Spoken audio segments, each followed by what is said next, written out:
All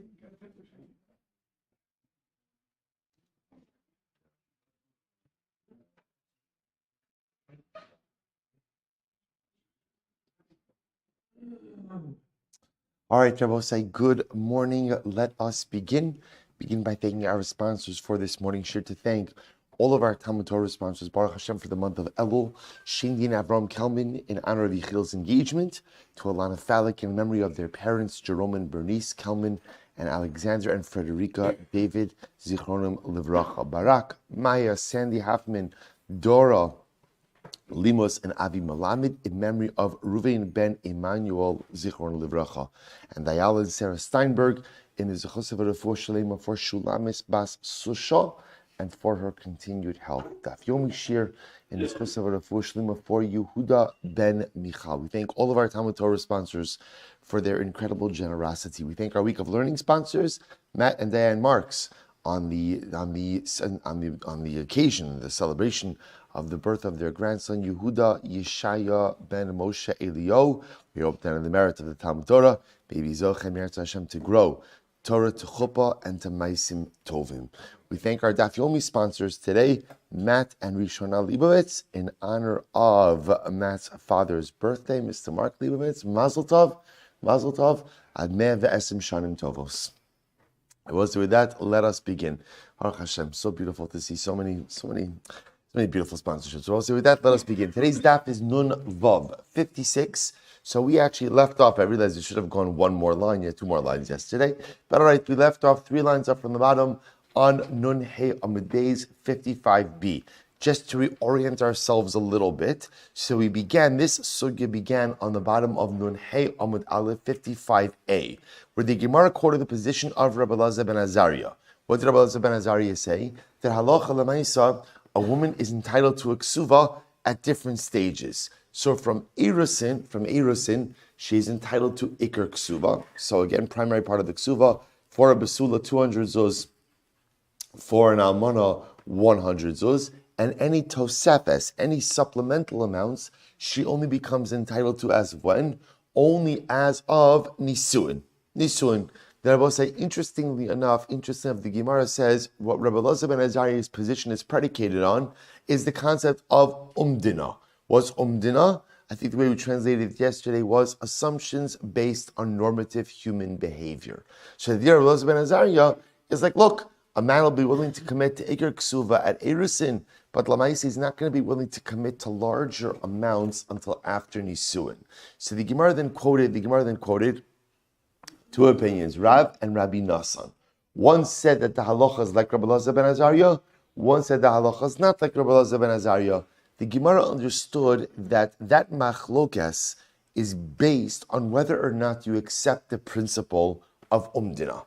That's what it said. And the Gemara wanted to suggest that it must be Rabbi Nassan who holds like Rabbi Elazar, because Rabbi Nassan holds of umdina. So the Gemara, okay, with that, Gemara proved that. Just giving you the whole background. Then the Gemara said, well, one second, Rav doesn't hold of umdina, and then the Gemara went through this exhaustive process. So that's where we left off. And the case we left off with in yesterday's daf was the interesting case of a shchiv meira who goes ahead and makes a deathbed gift utilizing both mechanisms, the mechanism of a shchiv meira as well as the mechanism of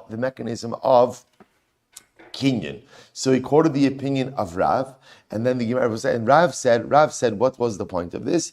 The point of this was the matna shchiv meira was to go ahead and utilize gift giving without kinyanim. So why does he use a kinyan?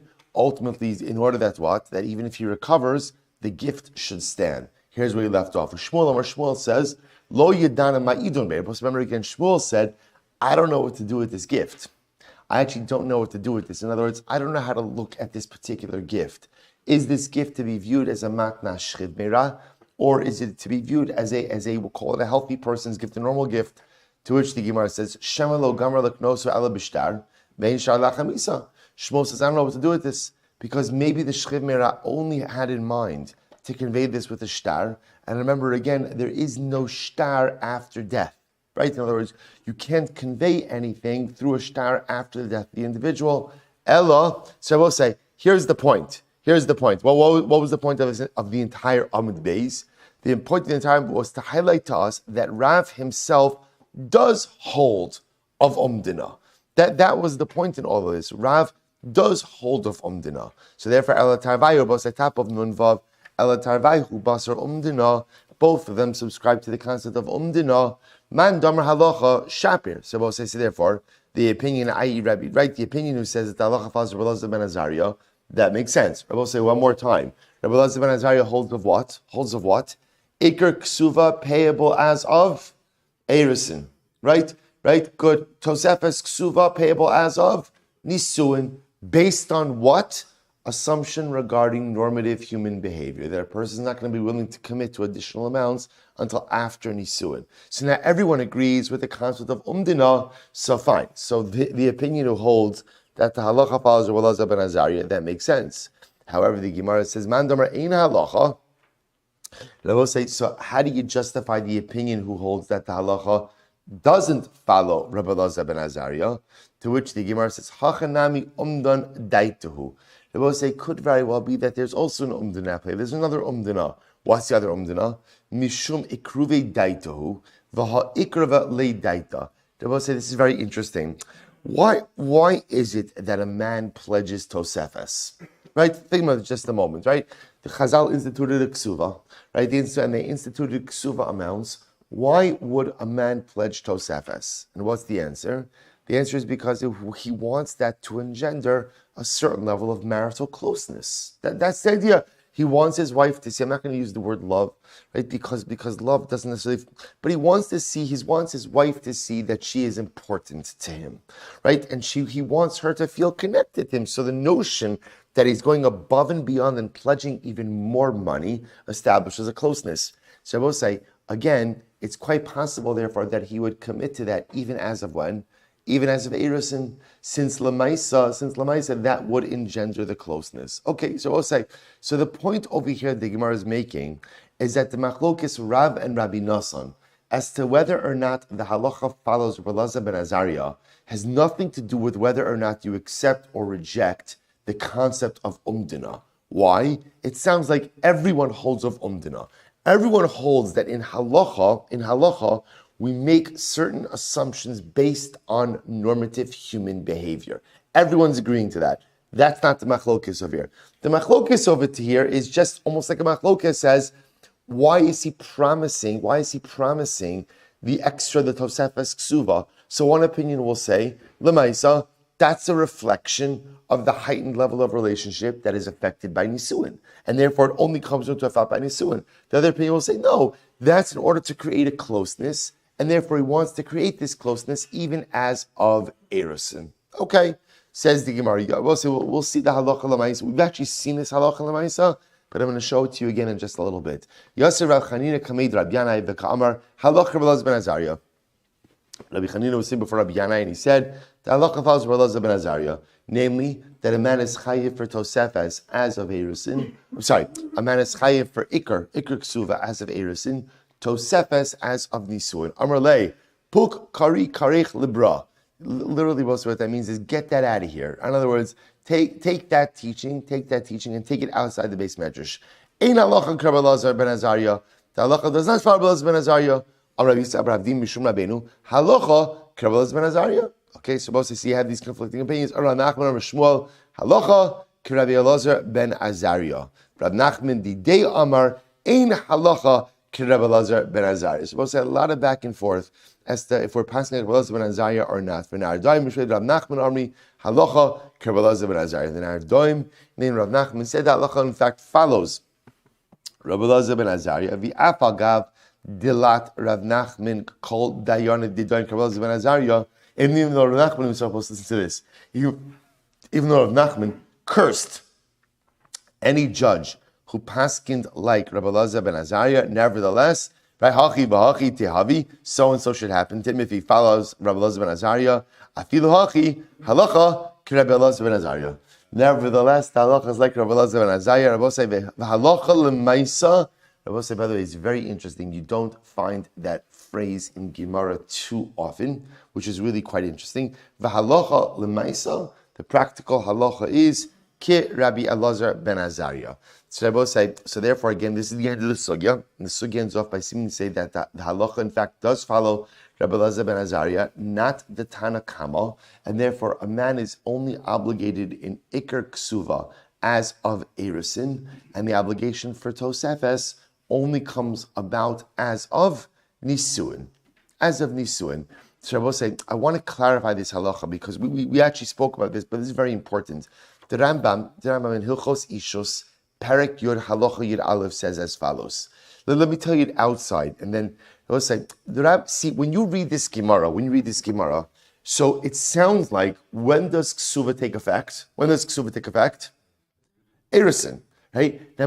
Now remember, when you couple that with other things that we've learned, remember, how does the Gemara define what is a ksuva? It is a T'nai Bezdin. Because it's a T'nai Bezdin, does it have to be written? No. Remember, we saw this explicit Mishnah. Even if you did not write a ksuva for your wife. By the way, this little chazara is not going well, right? So even if you go ahead and you don't write a ksuva for your wife, the ksuva obligation is there. That's what it means that it's a T'nai Bezdin. You didn't write a ksuva, you don't believe in ksuva, you're a conscientious objector to ksuva, that's fine. Lamai says it's a T'nai Bezdin, so if you get married, it's there. So I will say, the Rambam points out something very important. Chazal only instituted ksuva from Nisuin. The only way there's going to be a ksuva from Erisin is when? If husband goes out of his way to commit himself. In other words, you could commit yourself to a ksuva from Erisin. But when does the T'nai Bezdin kick in? And I'll say, by the way, in order to commit yourself to ksuva from Erisin, what do you have to do? You have to record it. You have to write a document. But if you don't do anything, when does the T'nai Bezdin of ksuva kick in? Only as of Nisuin. This is very, very important. So when we have these discussions, this is what the Rambam said, listen to this. Hama'aris es ha'isha v'kasav l'ksuva. If a man does erisin and he writes a ksuva for his wife, and they haven't gone into the chuppah, so they haven't had Nisuin, so ultimately, again, what's the halacha? Emeis o gersha gova ikar ksuva samim nechorin. She only collects ikar ksuva. Avalim eris isha, but if you did erisin and you did not write a ksuva, and then they get divorced or he dies, ein la klum. There's no ksuva. So we'll say this is incredibly important. So really, the way you have to look at this halacha is in stages. Ksuva is the T'nai Bezdin. T'nai Bezdin means that whether you did it or you didn't do it, it's the halachic obligation is there. But the T'nai Bezdin only kicks in as of Nisuin. And therefore, as of Nisuin, if a woman is widowed or divorced after Nisuin, what does she collect from her ksuva? What does she collect? Everything. Iker ksuva, tosefes ksuva. There is no default ksuva as of erisin. The only time you'll have an erisin ksuva is when husband actively goes out of his way to write one for his wife. So now, if husband actively writes a ksuva for his wife, and then dies or divorces during Erisin, now we paskin like Rabbi Elazar ben Azariah. So what does she collect from Erisin? Only Iker Ksuva, only the primary amount. So even though during Erisin he wrote two amounts. He wrote, I'm giving you 200 zuz Iker Ksuva, 500 zuz Tosefes Ksuva. If she is widowed or divorced from Erisin, all she collects is Iker, does not collect Tosefes. That's the halacha, I will say. Very important clarification. Good, let's go weiter. So by Rabbi, nichnas al chuppah. So we'll say, now that we've established that halacha is like Rabbi Elazar ben Azariah, and therefore Tosefes amounts are only collectible as of Nisuin. So some interesting cases. By Rabbi, nichnas al chuppah v'lo nivala mahu. They will say, what happens if she enters into the chuppah and there was no bia? So I'll say, so just to illustrate this case, right? So what happens? They have chuppah, so they go into the chuppah. After the chuppah, they get into a fight, right? And then what happens? They get divorced. We've already got the minyan here. Let's just take care of this now, right? So they earn, and you don't need a minyan for a get, but okay. So, right? So whatever, it was a bad fight, right? So they go ahead and they get divorced. So I will say, so now you've had chuppah, you've had nisuin, but no bia. So the Gemara says, mahu, chibas chuppah kona. So we'll say, when we say, so now let's take a step back.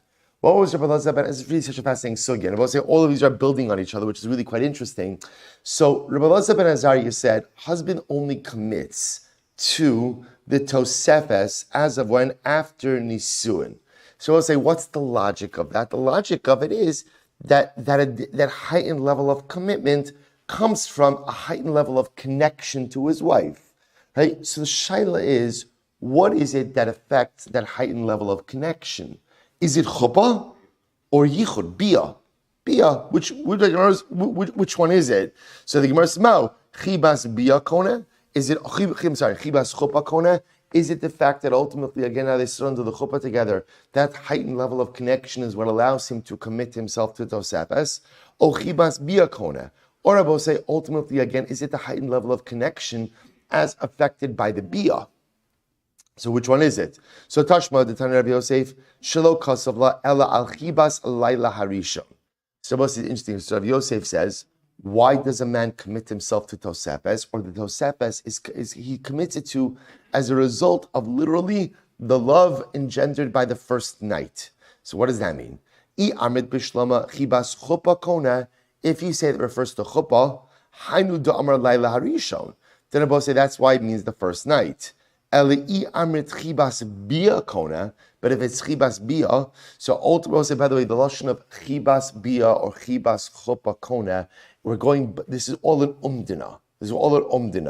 We assume that husband's commitment to tosefes is ultimately based on a heightened level of relationship. So we're asking, is it the heightened level of relationship as affected by chuppah or as affected by bia? So the Gemara says, "I amrit chibas bia kona, bia laila harishon isa mikan ve'elech lesa." So Rabbi Yosef says, and again, if you're saying, so Rabbi Yosef is a different girsa. Rabbi Yosef says a husband commits himself to tosefes based on the heightened level of relationship of chibas laila harishon, the love engendered by the first night. What does that mean? So if you say it's referring to chuppah, makes sense. But if you say it's referring to bia, they both say bia doesn't always occur on the first night that they're married for a variety of different reasons.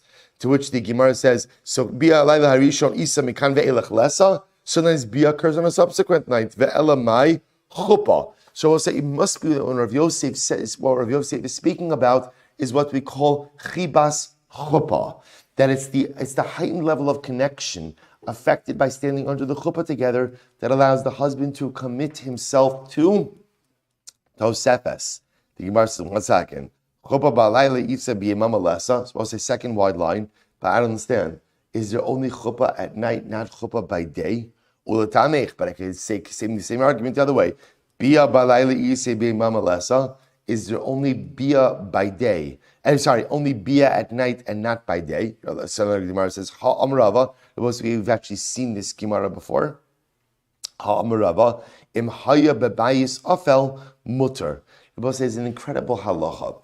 Rabbi say the halacha is that if one is going to be intimate with one's wife, one has to do so in a darkened room. I will say it's an amazing, amazing thing. What's the logic behind that? Chazal were concerned that ultimately a man may see something not attractive about his wife, and ultimately, again, that'll go ahead and ruin their intimate bond. So we'll say it's such an incredible musar. What Chazal were saying is every person possesses physical imperfections, right? Every single person possesses physical blemishes, right? So Chazal were so concerned that even though a man may find his wife so beautiful and so attractive, if he sees that one imperfection, if he sees that one blemish that could ruin their intimate lives, we'll say it's fascinating how that concern only goes one way, right? It goes from men to women. It doesn't go from women to men, which again says a lot. I mean, that's actually quite logical. That men are much more shallow in this particular area. So Lamaisa again, so therefore again, Chazal were so concerned about this. It's amazing. Chazal wanted a couple to have a healthy and robust, intimate life. And they were concerned about things that could ultimately detract from that. So the Gemara says, Bia doesn't have to occur at night. Bia could occur by day as well. It just has to occur in a darkened room. So the Gemara says, Halokasha, Orech Ara Kamash Malon. That's right. But again, the Gemara perhaps is just saying, Rav Yossi just saying the normal way. And ultimately, again, under normal circumstances, the Bia Balayla, more often than not, Bia occurs by night and not by day. Ella, Chuppah, Kasha. So the Gemara says, Chuppah Nami Lo Kasha, Kevan Destam Chuppah Lebia, Kaima, Orech Ara Kamash on the Balayla. We'll say Chuppah also, even though Chuppah could be done by day, Chuppah is often done at night. Why? Because since the natural progression of the marital union is chuppah, and then again, of course, the celebration, and then the bia, ultimately, again, chuppah is often done at night as well. Interestingly enough, the Gemara doesn't seem to resolve this particular issue. So it's just interesting. So now, after we establish that the halacha follows Rabbi Elazar ben Azariah, namely that a man only commits himself to tosefes, as of what point? Nisuin. The shaila then becomes, okay, as of what point in Nisu? In other words, we're accepting the premise of umdina, that ultimately that commitment to tosefes is a function of a heightened level of connection. So now the Gemara says, is that the heightened level of connection of chuppah, or is it the heightened level of connection of bia? So that the Gemara doesn't seem to resolve. So the Gemara goes weiter. By Rav Ashi, Nichnas al chuppah pirsani demau. So we're actually going to talk about this sugya because it's actually quite interesting. Let's say the wife goes ahead, right? So Reuben and Rachel are getting married, and Rachel is a nida. She's a nida under the chuppah. And I was saying, obviously, if she's a nida under the chuppah, then what? Then obviously bia can't occur, right? We saw this before. Abosai, what do you do in a chuppah's nida, right? You ultimately, again, we saw all of these cases already. Well, we'll talk about chuppah's nida as well. We spoke about nida, by the way, in the case of Avelos, right? Avelos and Nida we spoke about together. Look at Rashi, Pierce and Nida, 3 lines out from the top. Rashi says, Uperish mimena umes. Now the case we're talking about, everybody says like this. So Reuben's marrying Rachel. They're under the chuppah, right? So ultimately, nichnas al chuppah. So ultimately they had chuppah, and then he died. Reuben died. Now he died without what? He died without consummating the marriage. So now here's the shayla mau. Im timsela marchibas chuppah kona. Chuppah de chazi lebia, aval chuppah de lo chazi lebia lo, ol dilma lo shna. So we'll say, here's what's amazing. So obviously, now what's the shaila? Reuven and Rachel had chuppah. They had chuppah. There was no bia. Now Reuven dies. So we'll say, what's the shaila? The shaila is Rachel entitled to tosefes? So if you're going to say that it's chibas bia kona, then obviously no tosefes. But now there's something amazing. What happens if you hold chibas chuppah kona? Right, let's say accept that. But is it only a chuppah that is ro'oi lebia, or even a chuppah that's not ro'oi lebia? I was about to say, even if we accept chibas chuppah, that is chuppah that creates the connection. Maybe it's only a chuppah where the chassan and kala know there's going to be bia afterwards. But maybe if it's a chuppah that can't lead to bia, i.e. she's a nida, maybe that does not engender the necessary level of heightened connection so as to entitle her to tosefes, to which the Gemara says, teku. So that stands. So that stands on its own. I both say. Now, what's interesting to note is as follows. What's interesting is the Gemara here seems to indicate, and this is indeed how the Rambam paskins, that halacha l'maisa, it is chibas chuppah kona. That's how we paskin. That ultimately, again, when Rabbi Elazar ben Azariah says that as of Nisuin, there's a heightened level of connection, which then allows the man to commit himself to Tosefes, that heightened level of connection is affected by chuppah. Now, 1 second, does it have to be a chuppah haroy lebia or not a chuppah haroy lebia? So that the Gemara says, Teku, we're going to circle back to that sugya. Says the Gemara, Rabbi Yehuda Omer, imratza kosei lebesua. So we'll say next sugya. So good. Halacha l'maisa. Again, now we know we pass Rabbi Elazar ben Azariah. No Tanai Bezin as of Erusin. Tanai Bezin only kicks in as of Nisuin, and therefore Iker and Tosefes collectible as of Nisuin, like Rabbi Elazar ben Azariah. And even if a man committed himself to Kesuva during Erusin, that commitment only covers Iker, does not cover Tosefes. Chibas, Chopa, Kona creates the height level of connection. Beautiful, beautiful. Says the Rabbi Yehuda Omer, Ratza Lichtov Libsula. So we'll say Ratza Kosef Libsula. So let's remember again, back in the Mishnah, what did Rabbi Yehuda say? Rabbi Yehuda says something very interesting. Rabbi Yehuda says, Ruvain's marrying Rachel. Ruvain's marrying Rachel. So what could happen over here, says Rabbi Yehuda, is Rachel could write back essentially a receipt.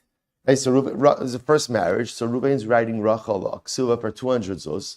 Rabbi Yehuda said that Rachel could then write back a receipt that says, I have received 100 zuz from Ruvain.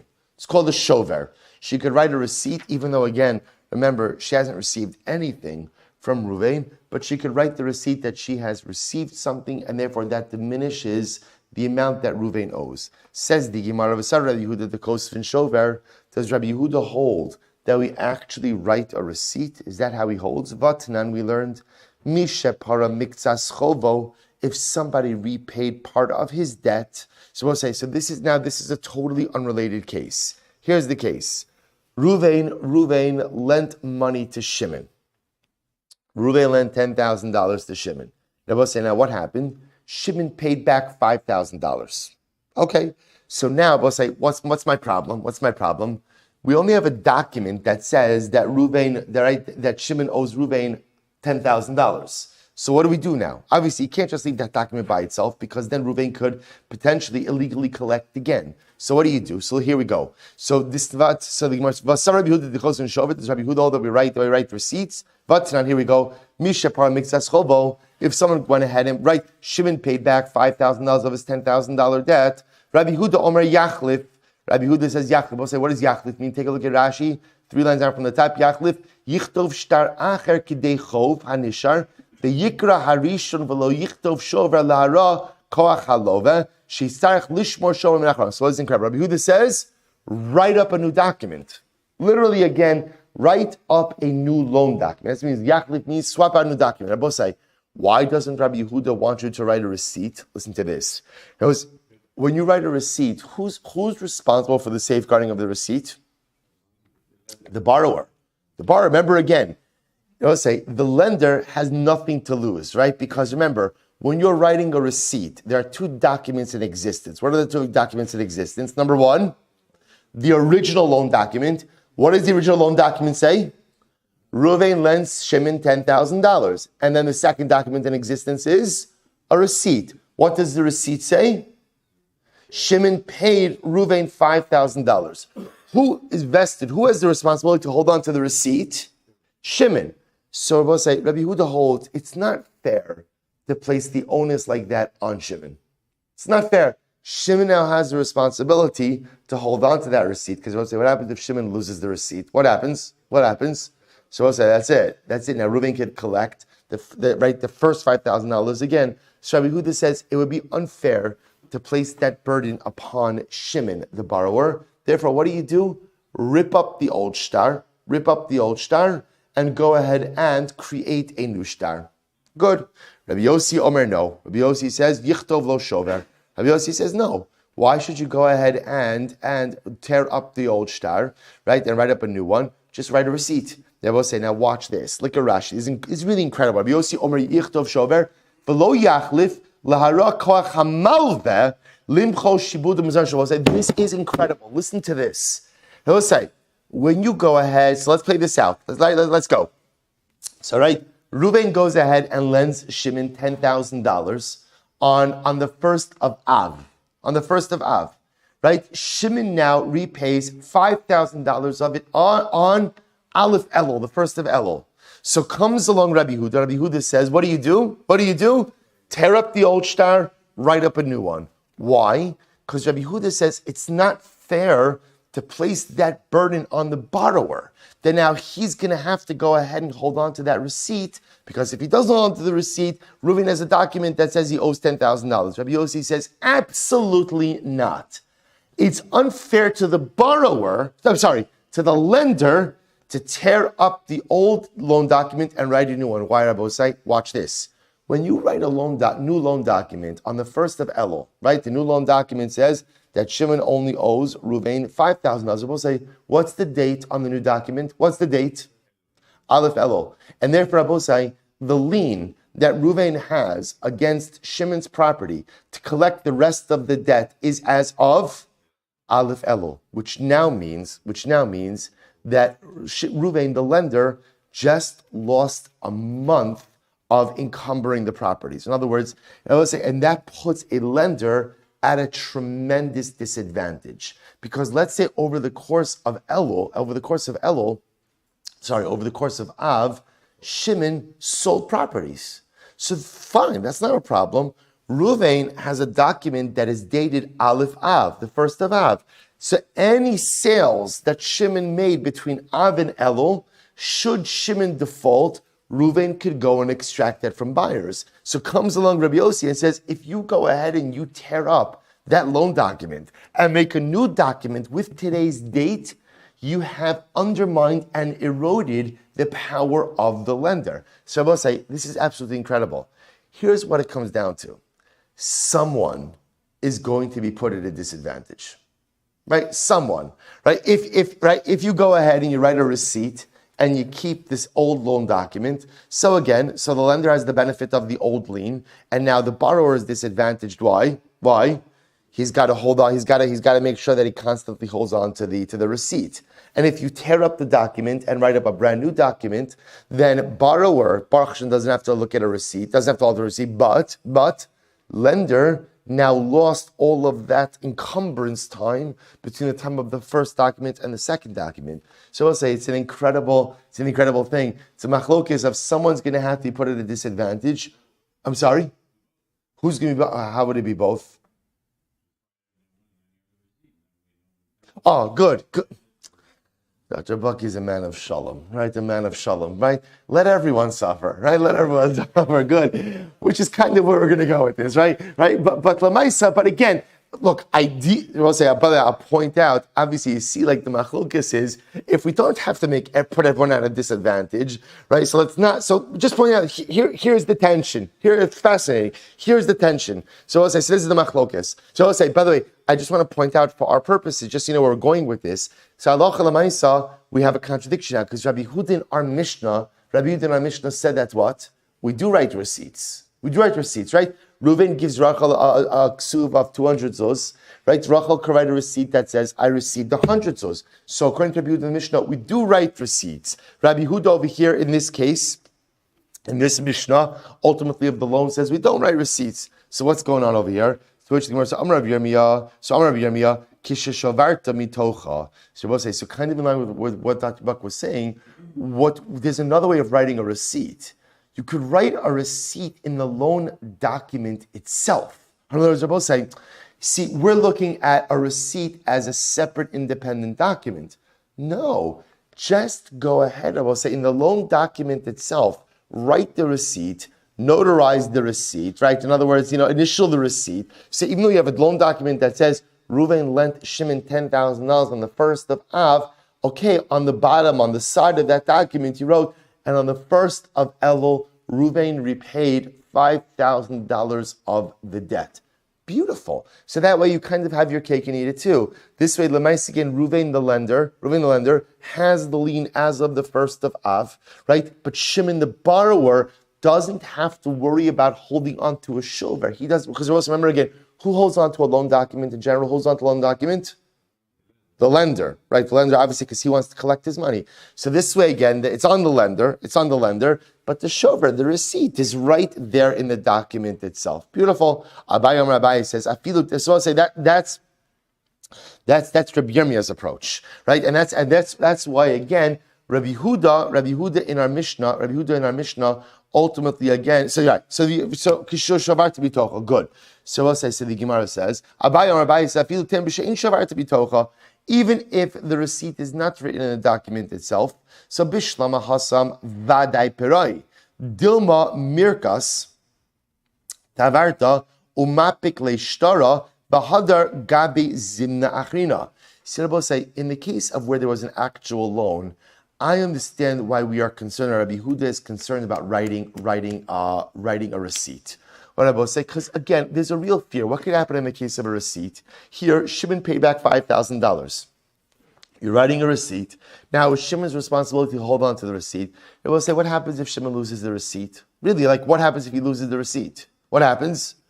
Reuven could collect again. And it will say, Shimon has no recourse. Okay, maybe he could produce witnesses, but Lamaisa, he has no documental recourse, right? Lamaisa, he lost, and that's a real concern. So I understand why Rabbi Yehuda doesn't want a receipt written. Rabbi Yehuda just wants a new document written. So the Gemara says, vada yavla. So we'll say, in our case over here in the Mishnah, we'll say, what's happening over here?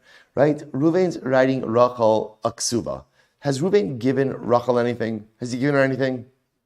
No. Right? Let's remember again, when is ksuva payable? When is ksuva payable? Upon death or divorce. Right? So Reuven hasn't given her anything. So the Gemara says, vada yavla milsa ba'almihi. He hasn't given her anything. The only thing that's happening over here, both say, is an exchange of documents and exchange of words. So the Gemara says, milsa da'almihi da'amrale inatre ilo natre iu demasya nafshe. They both say, in the case of the Mishnah, the truth is, the husband is not giving anything. Right? And therefore, again, I will say, it could be that Rabbi Yehuda says, we have absolutely no problem putting the onus on him. In other words, look, Reuven, you're getting married, you owe your wife a ksuva. Okay, she's willing to forgive part of that ksuva. That's fine. No money has exchanged hands over here. She's going to write you a receipt. You know what? She's doing you a favor. Yeah, we'll place the onus of responsibility on you. She'll write you a receipt that says she received 100 zuz. And yeah, the burden is upon you. And so if you lose that receipt, then what? She's going to collect the full ksuva from you or from your estate. So what the Gemara is suggesting over here is that Lamaisab, this is what Abai is suggesting. Rabbi is suggesting there's a distinction in the cases. You see, in the case where Reuven lent Shimon $10,000 and Shimon paid back $5,000, there's a real concern that if you write a receipt and Shimon loses the receipt, that Shimon is going to be on the hook for money he does not owe. And therefore Rabbi Yehuda says, that's too much, just write up a new shtar. In the case of the Mishnah, both sides, there's no money changing hands. There's a commitment. She's doing him a tova. She's doing him a favor. I'll forgive part of the ksuva. Fine. She's doing you a favor. Yeah. The burden rests upon you to hold on to the shora, to hold on to the receipt, and Rabbi Yehuda has no problem taking that approach. Interesting. So Bishlam Abaye Amar Rabbi Yirmiyah. So I understand why Abaye does not hold like Rabbi Yirmiyah. So Rabbi Yirmiyah wanted to say it's a case of where you wrote the ksuva, the receipt in the document. So the Gemara says, Bishlama Abaye Amar Rabbi Yirmiyah Lo Katani Shavarta Mitocha. The Mishnah doesn't make any mention of writing the receipt in the ksuva. I was about to say there's no mention of that in the Mishnah. So because there's no explicit mention of that, it's hard to believe that that's what the Mishnah means. El Rabbi Yirmiyah, my time Abaye. So why doesn't Rabbi Yirmiyah accept Abaye's distinction between our case in the Mishnah and the case of lending money? So to which the Gemara says, Gzeira shover dahacha atu shover da'alma. So we'll say in general it could very well be that Rabbi Yirmiyah is concerned, right? Rabbi Yirmiyah is concerned that if we allow you to write a shover in this case, you'll come to what? Write a shover in different cases as well. And Lamaisa, that's concerning for us. Because Rabbi say, remember again, I hear you, by the way, the logic to allow a shover in our Mishnah is very compelling logic, right? Because at the end, I understand writing a receipt places an overwhelming ongoing burden on the borrower. In this case, by the ksuva, the borrower or the debtor is the husband. I understand that. But Lamaisa, in the case of the Mishnah, where she's just doing him a favor, good, let the burden be upon him. That's fine. That's fine. She's doing you a favor. Let the burden be upon you. Versus a case of Reuven and Shimon, where Shimon's borrowing money.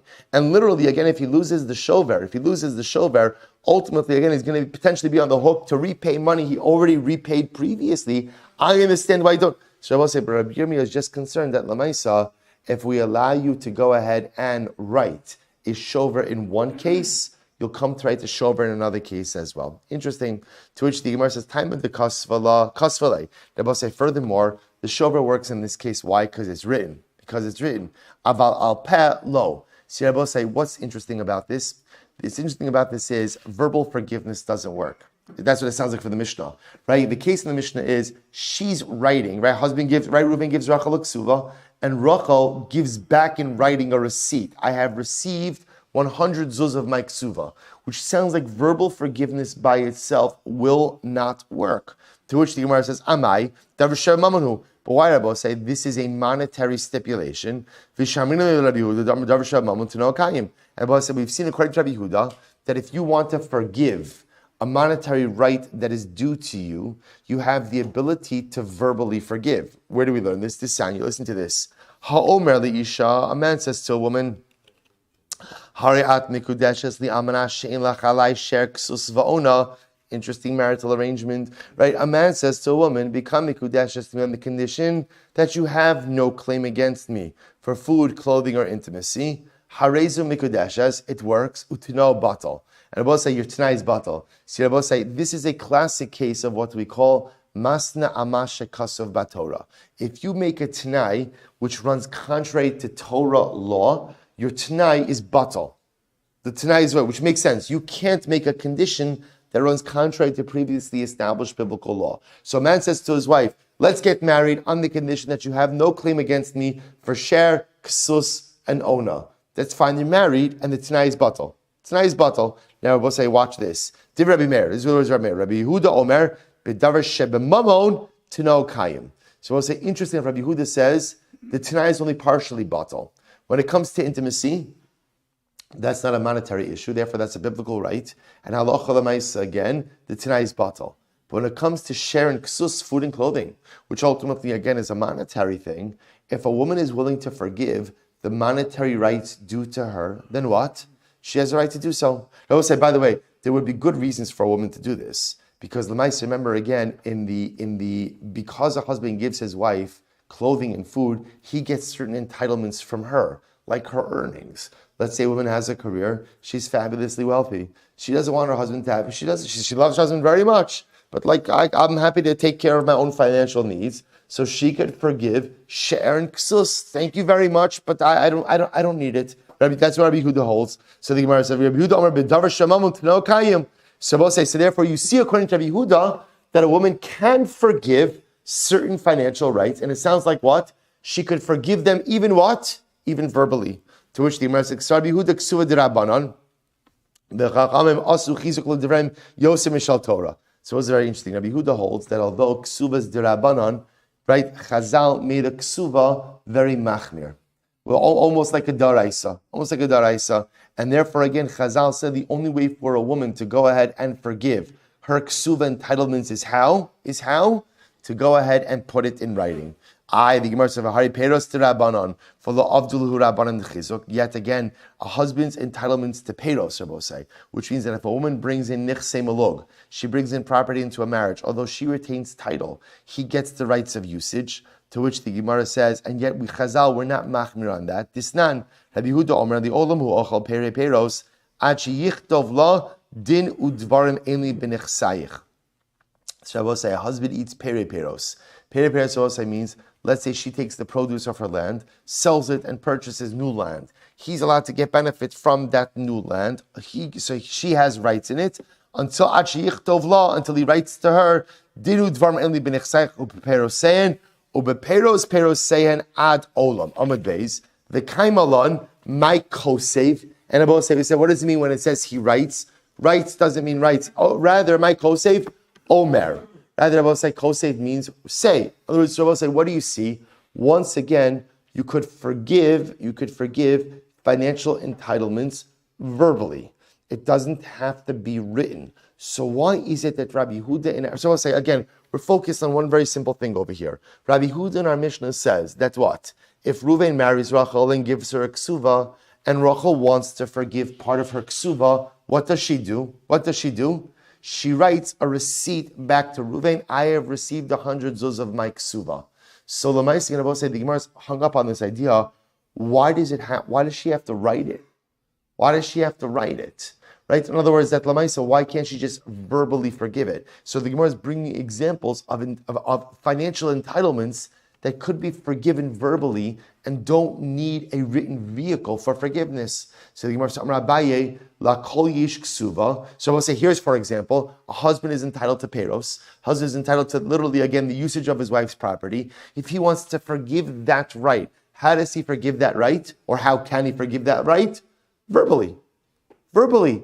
So you see that when it comes to a financial entitlement, it can be forgiven verbally without a written instrument. To which one says, not a good example. I'm Abaye, la kol yesh ksuva lo la kol yesh peros. Here's the difference. Every woman is entitled to ksuva, but not every single husband gets peros. Now, what does it mean not every single husband gets peros? Peros is a function of what? Function of what? Property. Let's say a woman who doesn't bring property into a marriage. It definitely happens. So if there's no property, so ultimately there's no peros. So that's why it could very well be peros is not a fixture in a marriage. It's not a fixture in a marriage. So Lamaisa, perhaps that's why it can be verbally forgiven. Ksuva is a fixture in a marriage. So maybe something that's a fixture could only be forgiven in writing. Ultimately, as something that is common. Ultimately, again, the rabbis solidified their law. In this case, the solidification of rabbinic law is that halacha l'maisa, just saying something verbally is not enough. You're going to have to put it into writing. Most of the lo shlicha lo avdu be rabbanan chizuk. We'll say something that is not as common, i.e., peros. Chazal did not feel the need to go ahead and strengthen it by requiring you to forgive it in writing. Okay, let's bring up another case. Hari chamarim. I will say, what about the case of donkey drivers? So this is actually an interesting case. We've actually seen this before. So the Gemara says, this is a common case, and ultimately, again, Chazal, we're not machmir in this case. I will say, ultimately, again, what's the case? Look at here we go. Disnan. If donkey drivers entered into the city, so we've actually seen this case before. We've seen this case before, just a few weeks ago. So Gemara said, this nan. Donkey drivers entered into the city. Supposed to listen to this. So interesting case. Right, 2 donkey drivers walk into the city. So driver A says, listen, you know what? My produce is new. My friend's is old. Now, Rashi points out over here, older produce is better. You see, we think about old produce as spoiled. In this case, we're talking more about grain, where the moisture is gone, right? So because the moisture is gone, therefore, again, there's less possibility of rottage. Rottage? Is that a word? Spoilage. Thank you. Spoilage. So the Gemara says, so now what happens over here? So the two donkey drivers come in. So you have one saying, oh, you know what? My stuff is good, my friend's is better. Or, Sheli eno metukan, v'shel chaveri metukan.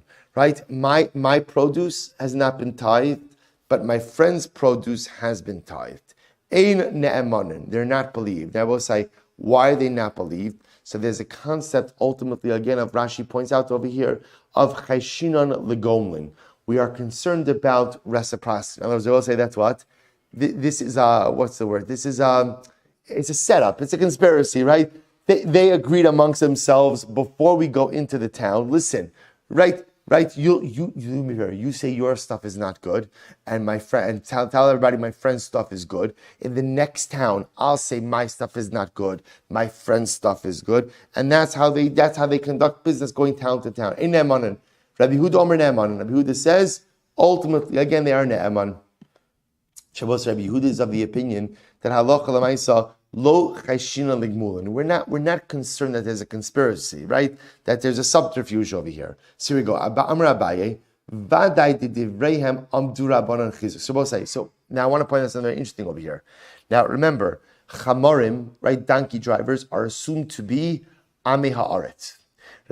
Whenever you deal with the produce of an am haaretz, what is that called? What is that called? Dimai. So what do you see over something very interesting?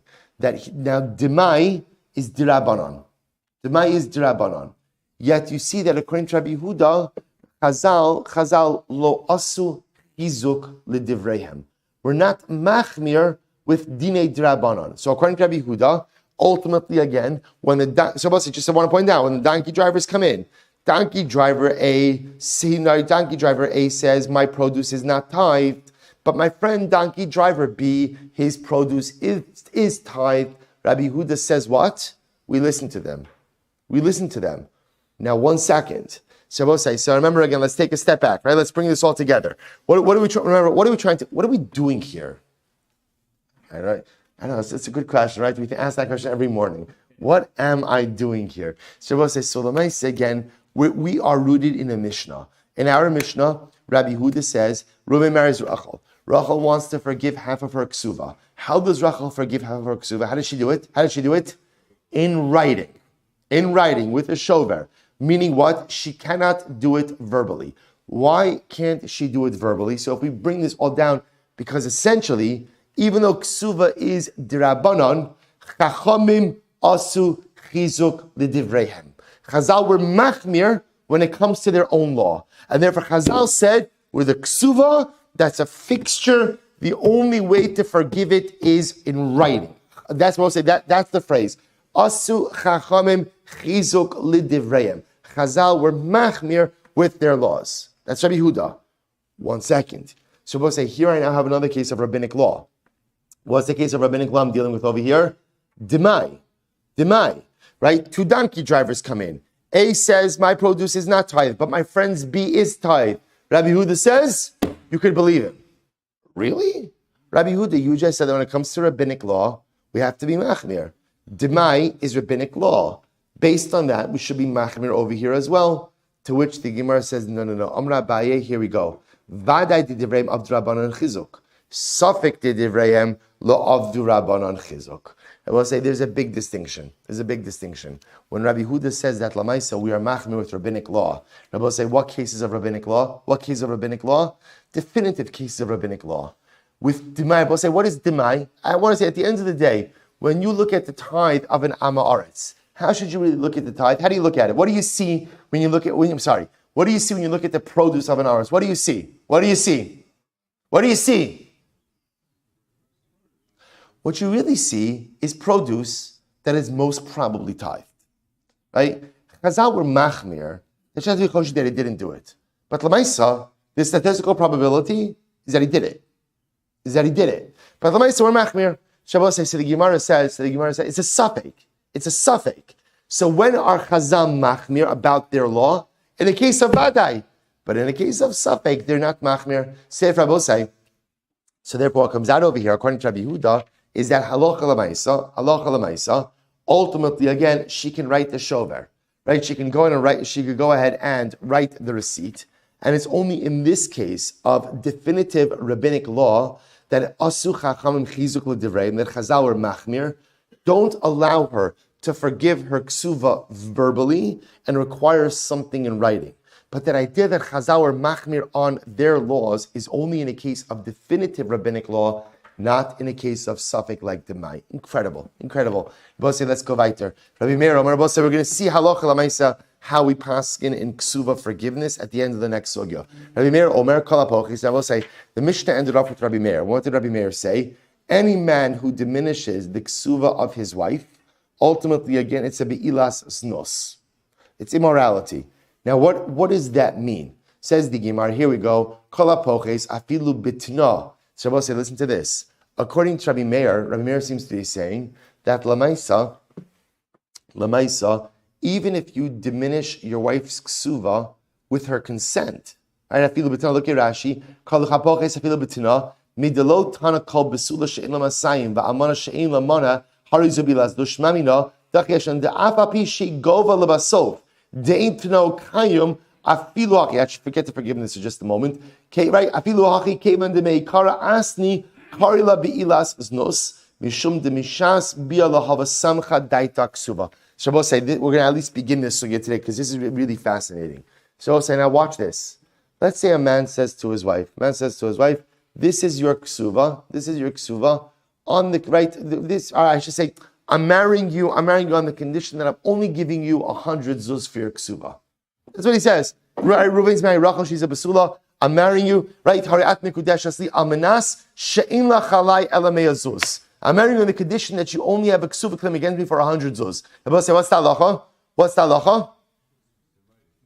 They're married, and what does she have? A 200 zuz ksuva. So Rabbi said, this is fascinating. So the Gemara says, afilu betina alma kasavar tina batal ve'isla. So Rabbi, remember again, when you make a tanai that runs contrary to Torah law, ultimately your tanai is batal. We'll say, but watch this. V'chivan da amrala leslach elamana lo samcha daita v'havila bi'ilas znos. So we'll say, now watch what's happening over here. This will have to stop.